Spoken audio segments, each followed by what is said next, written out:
Друзья, всем привет! Паша на связи. Конец марта, Киев, Украина. И сегодня небольшая прогулочка, вечерняя прогулочка по, можно так сказать, спальному району Киева. Не можно так сказать, а так и есть.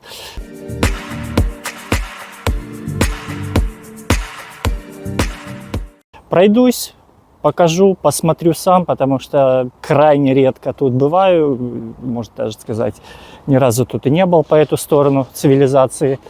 Где я нахожусь? Я нахожусь примерно посерединке между Ленинградской площадью, сейчас она называется Дарницкая площадь, и между Дарницким вокзалом, что ли так, если можно выразиться. Сзади меня, куда я сейчас как раз зайду, Мегасити, да, вон там вот он виднеется, ТРЦ или ТЦ, не знаю, как его правильно назвать, Мегасити.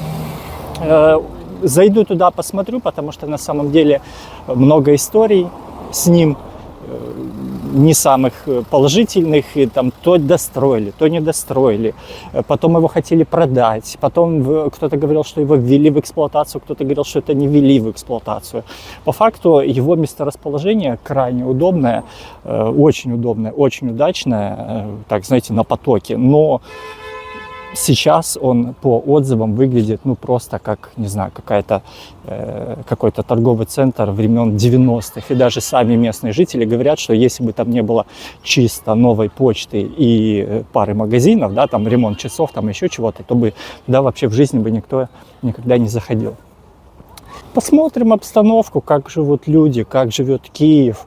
Если встретятся нам по дороге какие-то цены, да, на какой-то товар тоже, обязательно посмотрим. Видите, глависта спасают. У глависта, наверное, самокат разрядился, его спасают. Я спустился во дворы, потому что вот буквально вот там вот сверху, там идет трасса, Харьковское шоссе. Шумная. Я думаю, что микрофон мне позволил бы передавать вам информацию, но мне бы приходилось кричать. А я через дворы пройдусь до этого самого торгового центра. Что по погоде? По погоде на сегодняшний день облачно. Днем было плюс 14. И реально на детских площадках люди, родители, дети уже сидели даже без курток. Я уже не говорю про шапки. Если вы посмотрите, то я на эту секунду тоже без шапочки. А сейчас на минуточку 6 часов вечера. Одна из главных проблем, безусловно, любых, я даже не знаю, как сказать, районов, домов, осередків, где живут люди, это парковки. Конечно, когда строится дом, и вы тоже об этом говорили в комментариях, нужно закладывать парковку. Но застройщикам, как мы с вами понимаем, абсолютно неинтересно не получать бабки за то, что они могут сделать. То есть им выгоднее построить дом, да, посмотрите, какие халупы стоят, муравейники. Им выгоднее продать там квартиры, а парковка что? А парковка ничего. То есть строить какой-то подземный паркинг, ну, как бы это тоже, он тоже стоит денег, но он не стоит таких денег, которые бы мог получить застройщик. Это копейки по сравнению с ценой квадратного метра квартиры. Поэтому парковки не строят. Да, со всех новых ЖК, да, 2020, 2021, 2022 года, там уже все это разнообразие внедряется и реализуется. И именно с этим, даже вот я сейчас замечаю, что даже в новых ЖК, вот совсем в новых, которые реально еще даже не заселились, может быть, кто у нас с Киева знает, вот Галактика, да, на Левобережной, там еще даже не заселилось процентов, наверное, 20. Там сейчас люди делают ремонт, там сейчас заезжают, какую-то мебель заносят, завозят, какие-то есть постоянно бытовую технику везут, но там уже нету где встать. Вот ты реально туда приезжаешь, там уже нету где встать. Давайте зайдем вот в этот мясовиробника и посмотрим там цены. Что я просто так иду, да? Можно ж для вас что-то показать, посмотреть.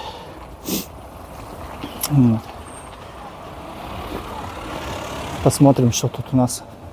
Крыло 862, стегно 145, гуляш 118, филе 149, целая курица 84, телятина 269, мякоть, четверть 84. Что, опять тревога.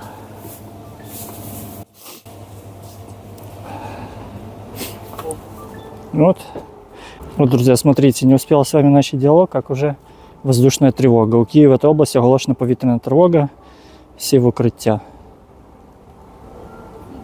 С этими воздушными тревогами россияне не дают спокойно жить украинцам, не дают спокойно передвигаться, потому что сейчас, допустим, 6 часов вечера, вот ровно 6 часов вечера, да, вот как по расписанию, 6:05. И представьте, весь Киев едет домой с работы. Ну, кто-то, конечно, работает до 5, но весь Киев едет домой с работы. Все, метро встало. Метро встало на наземной части, то есть в подземной части, конечно. Но ездят некоторые станции, как укрытия работают, но по факту общественный транспорт, троллейбусы, автобусы, трамваи, они останавливаются, довозят до ближайшего, назовем так, укрытия, да, там информирует водитель. И все. И как хотите, так и добирайтесь. Хоть на самокате, хоть на велосипедах, или ждите. А ждать можно как, я даже не знаю, ждать можно и 15 минут, ждать можно и 3 часа. Это, я думаю, что не каждому может обрадовать. Вот реалии парковочные спального района, да, то есть это даже не центр, это не какой-то Печерск, это не какая-то центральная, да, улица. Это реалии вот спального района, когда родители с детками, да, с самокатами не могут просочиться, как и я, чтобы тебя не задавила машина. Справа полиция, что-то разбираются, что-то общаются. Я, честно, тут первый раз, поэтому иду наугад, да, куда глаза глядят. И смотрим, что у нас продают. Картошка. А в яку ціну картопля? 25,30. Ага, дякую. Картошка 25,30. Вот, собственно, вот этот вот мегасити, видите, вот торгово-разважальный офисный комплекс. То есть, по факту, он должен был быть одним из вот, то есть в округе, вот я сейчас вам поднимусь, покажу, откуда мы пришли и что происходит с наружной части. В округе ничего подобного нету. Ну, и вот посмотрите, как выглядит, да, торговый центр, который на потоке. То есть вот это Харьковское шоссе могло стать просто топовым местом, вот эта локация, для того, чтобы сюда заезжали по дороге домой, по дороге на работу водители, люди, все, кому нужно где-то что-то закупиться. А так, такие хоромы отгрохали, а толку мало. Вот, посмотрите, прелесть какая, да? Это Мега-Сити, торговый центр.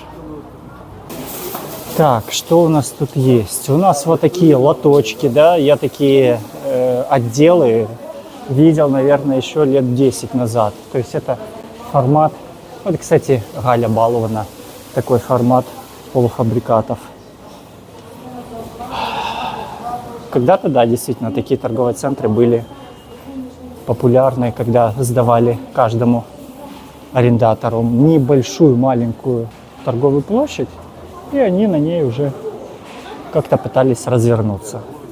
Сейчас большинство арендаторов хотят большую площадь для большого магазина. Смотрите, вот такие сумочки у нас 759 гривен, да, вот 759, такая 799, такая 659. Я думаю, что это даже не Кожзам. Это магазин у нас Велика Кишеня. если я правильно понимаю. Давайте зайдем, посмотрим цены на молочку, посмотрим цены на мясо. Остальное, я думаю, что там плюс-минус все в таком же ценовом диапазоне. Я даже не знаю, сколько сейчас великих кишень по Киеву осталось. Когда-то она была возле центрального универмага, возле цирка, великая кишень. Потом вроде она как выехала. Ну, для меня удивление. Вот смотрите, со скидкой. Не знаю, реально, нереально. 102 гривны, сейчас 80 гривен. Было 67, сейчас 49. Магазин вообще большой. Посмотрите, вдаль. Магазин огромный. То есть для того, чтобы... Я думал, что он будет тут намного меньше, раз в 10. И тут формат столпотворения будет. Но нет, все цивильно, все удобно, все большое. Так, ну посмотрим. Раз мы проходим через овощи, посмотрим не только мясо, но и овощи. Киви. Киви в магазинах, не знаю, с удивлением для себя обнаруживаю, что киви в магазинах почти в 1,5 раза дороже, чем на рынке. Ну, когда цена упадет-то? 110 гривен за килограмм. Гранат 139 гривен. Элитный, ваговый написано. Или гранат обычный 129 гривен. Бананы, а ну давайте угадаю. Цена на бананы сейчас, наверное, где-то 69 гривен. Угадал? Нет? Да, ровно 68 гривен. Цена на бананы неизменна. Почти во всех магазинах на рынке можно найти дешевле. Так, авокадо. Авокадо большой такой, за штуку продается 54 гривны. Если у нас авокадо поменьше, да, 34 гривны, вот такая вот штучка за 35 гривен. Маленькие, да? Маленькие такие. Почти в 2 раза дешевле. Буряк.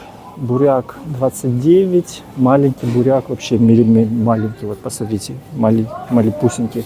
15 гривен. Морковка 10 гривен. Морковка, кстати, вот тут вот дешевая. Она обычно ну, до 20, наверное, тянет. Там 18, 16 и так далее. Апельсин. Апельсин. Ну, такие вот небольшие апельсины. Они хорошо идут на фреши. Если кушать, то апельсин лучше покупать побольше, чтобы, снимая мякоть, вы могли там сразу, снимая кожуру, могли сразу иметь большое количество мякоти. Яблоки 24 гривны. Мы с вами ходили по рынкам. Ссылочку на последний рынок я оставлю вам в комментарии или в всплывающей подсказочке. И там, в принципе, на рынке за 20 гривен можно спокойно яблоки эти купить. Грейпфрут 44 гривны. А вот, кстати, яблоки вот. Ну, милипиздрические такие маленькие яблочки, смотрите, 20 гривен. Тут больше, наверное, кочерышка останется, чем само яблоко. Так, капуста белокочанная 12 гривен. Капуста белокочанная молодая 60 гривен. Да? То есть почти в 4 раза дешевле. Брокколи 186. Цветная капуста 98. Цветная капуста подешевела, она была там, ну, под 150, наверное, может быть, даже дороже. Какие-то новые завозы. Лук. Лук, наверное, гривен 10 стоит. Сейчас мы с вами посмотрим. Да, лук 15 гривен. Ну, лук как лук. Цибуля, як цибуля, як то кажуть. Чесник молодий. Молодий чесник 172 гривны. И чесник пожилой 168 гривен. Разница небольшая. Я думаю, что выбирая между молодым и между обычным, можно брать молодый. Так, редька 42 гривны, а имбирь ваговый для болеющих 184 гривны. А мне, знаете, друзья, что вот интересно?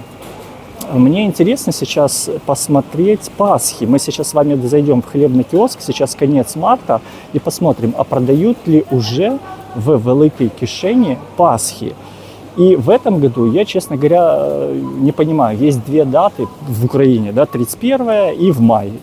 И в какую из этих дат нужно праздновать Пасху? Так, огурцы 138 гривен, это тепличные, гладкие.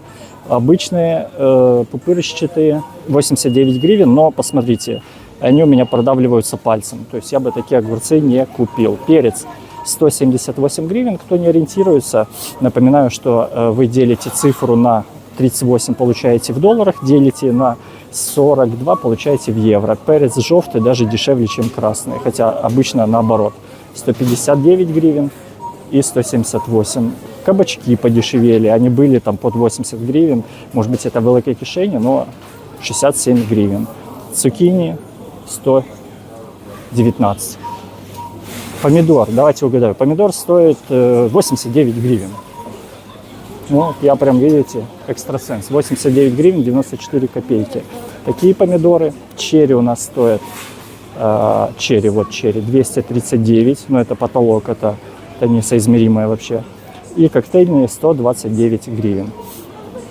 Сливки 223 и самые, как мне кажется, стандартные помидорчики 99 гривен. Ну, самые дешевые 89 у нас помидоры.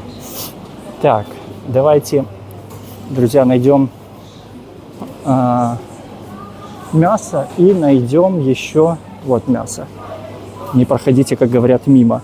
Шашлычная замаринованная 174, колбаса домашняя 119 за килограмм. Удобно, удобно. Она быстро жарится, особенно вот та вот дальняя 159 гривен, которая прожарили, и все, не нужно даже никакие мангалы.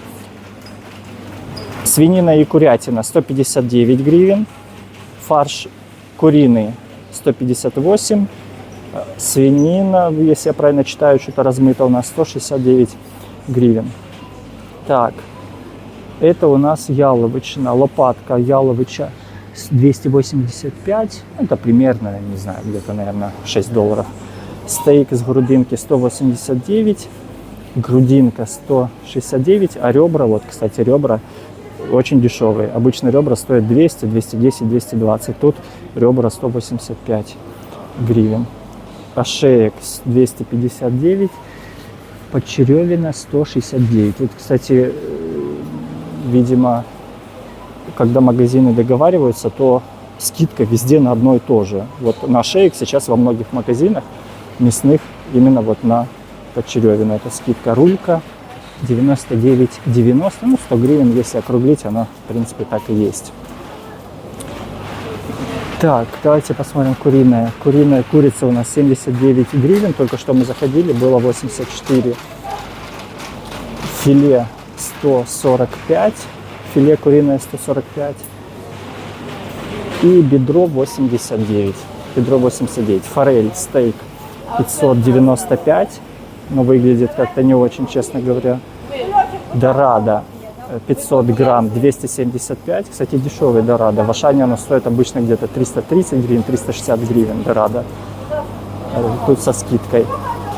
Белый амур стейк 225. Товстолоб суповой набор 40 гривен за килограмм. Окунь такой, знаете, окунь в одиночестве 189 гривен. Карасик 75 гривен и камбала, или камбала, как правильно, 79 гривен. Вот такие вот пироги. Так, друзья, идем дальше. Идем дальше. Мяско мы посмотрели. И давайте дойдем. Вон вдалеке у нас хлебобулочные изделия. Магазин, судя по всему, Pets Friendly. Да? Вон собачка у нас тоже пришла за своими покупками. Колбасы. Колбасы. Вы знаете мою историю о том, как я не люблю, когда выбираешь колбасу, и ты не можешь сориентироваться, когда одна цена за килограмм, одна цена за штуку, одна цена там за 100 грамм. Ну, короче, это трэш. И вот тут вот вы точно так же, вот просто посмотрите. За штуку, за килограмм, за килограмм, за килограмм, килограмм, штука. Хорошо, тут, допустим, великое кишение, это написано. Но часто, в 99% случаев, этого не пишут. И ты стоишь как какой-то, ну, не буду говорить плохие слова, стоишь и думаешь, то ли это за штуку, то ли это за килограмм. Стоишь, потом высчитываешь, да. Вот представьте, допустим, штука, килограмм, 275. Вот вместо того, чтобы просто взять и понять, какая цена, я должен смотреть, сколько тут грамм. Ага, 574 грамма. и потом прикидывать, высчитывать, сколько мне это обойдется. То есть 574, ну плюс-минус, я понимаю, что это где-то половина от этой стоимости, будет 130 гривен. Но когда это 200 грамм или 300 грамм, то ну, совсем все печально. Печеночная колбаска, вот такая вот паштетная, 15 гривен за штучку. В штучке у нас 155 грамм. И вот такая вот 18 гривен за штучку. По тортам, в принципе, оно стандартное все везде, в отличие от АТБ. В АТБ свои марки есть, свои бренды. Тут у нас БКК, тут у нас Рошен, Золотой ключик, любимый многими. Вот такой вот здоровенный килограммовый торт стоит 294. Это один из самых доступных и самых, в принципе, любимых людьми тортиков. Так, хлебобулочные изделия. Хлебобулочные изделия у нас представлены такими пиццами. Да? Кусочек пиццы 34 гривны. Если у них где-то есть еще где разогреть, это вообще хвала. Хвала и пошана. Роллини с грибами 25 гривен. Есть роллини с зеленью, с курицей. Есть роллини с телятиной 20 гривен, кстати, дешевле. Короче, голодными вы не останетесь. С этой стороны пирог с шинкой 25 гривен. Еще, кстати, горячий. Вот я взял в руку. Или его только что приготовили, или он еще... Или уже подогрели. Так, ну а где же наши... А вот и наши пасхи. Пасхи. Что у нас в Киеве на конец марта по Пасхам? По Пасхам у нас следующее. 300 грамм, 62 гривны. Вот такой вот называется кекс. 300 грамм, виготовляє Київ хліб. Видите, вот такая симпатичная, стандартная, обычная пасочка. Две пасочки осталось. Люди, наверное, разобрали или, может быть, еще не знаю. Пасха 200 грамм, 66. Давайте пропустим пылесос.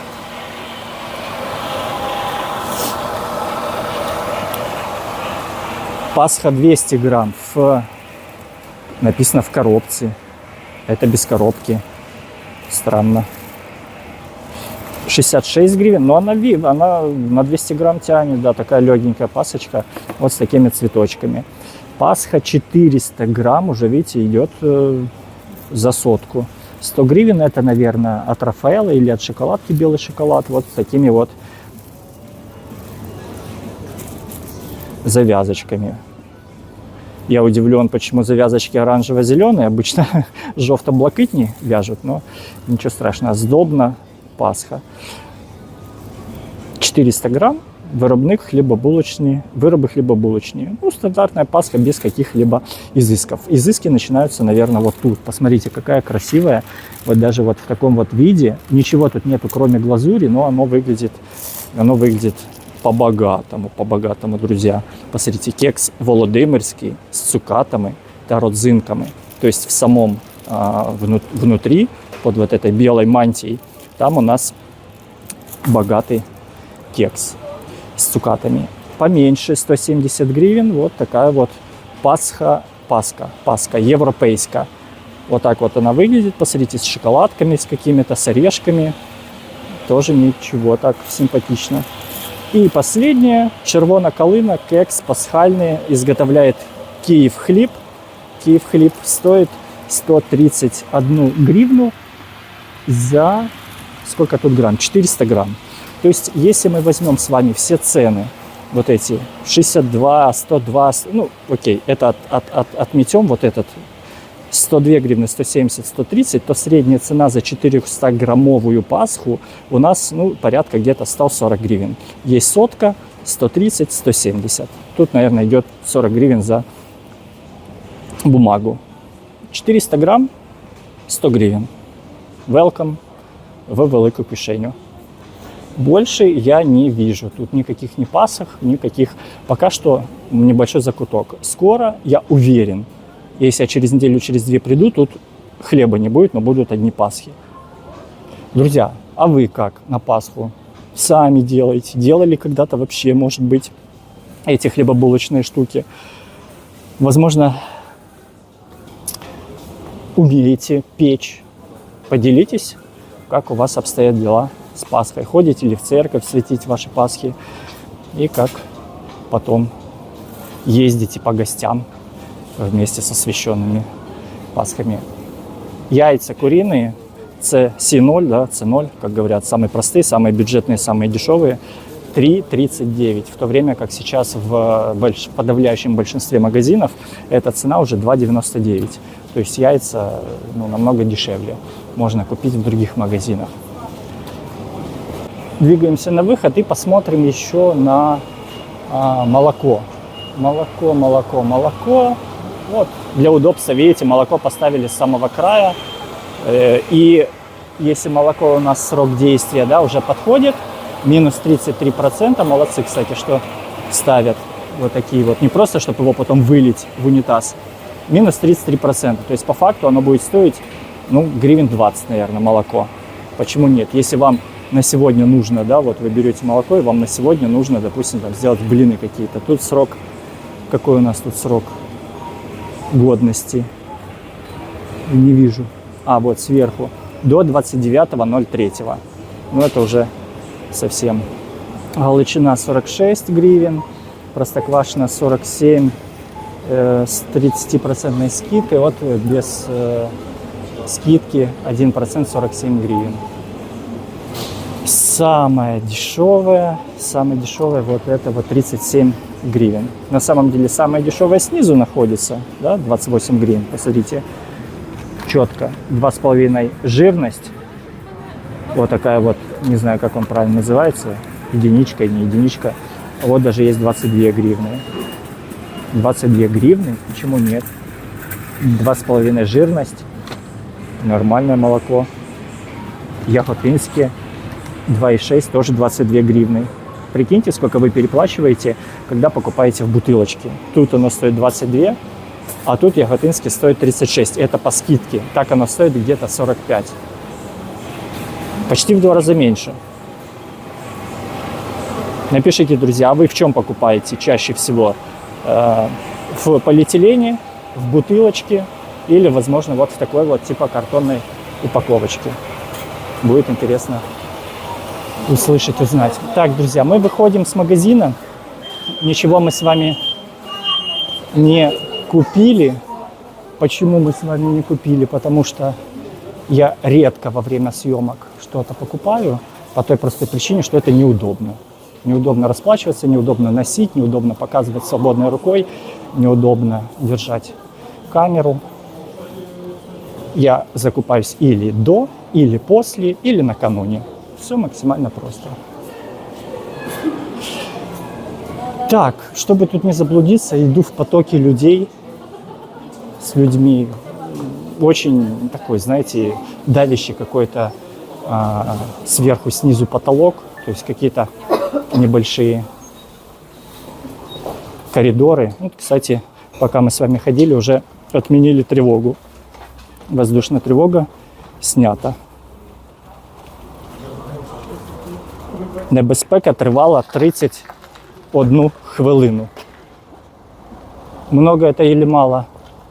Считайте сами. Я считаю, что это немного. Друзья, прошлись мы с вами, так сказать, сонным районом, а можно даже сказать двориком спального района. Заглянули мы в велику кишеню, в супермаркет, посмотрели цены. Я приятно удивлен тому, что там большие объемы, большие размеры. Я приятно удивлен ценам, потому что со скидками купить, даже со скидками, на минуточку, купить молоко за 22 гривны, пусть даже в полиэтилене, это шик.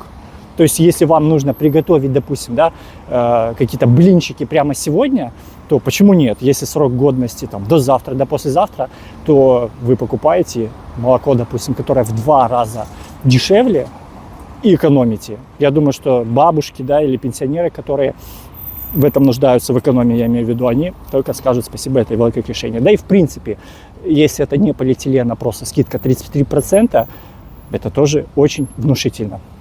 Киев, 7 часов вечера, вы видите, какие у нас тут пробки по Харьковскому шоссе. И, конечно же, есть нарушители точно такие же, которые двигаются по полосе общественного транспорта. Сейчас, если вы посмотрите, тут их мало. Почему? Потому что гоняет полиция. Не было бы полиции, ездили бы, ну, он один поехал только что.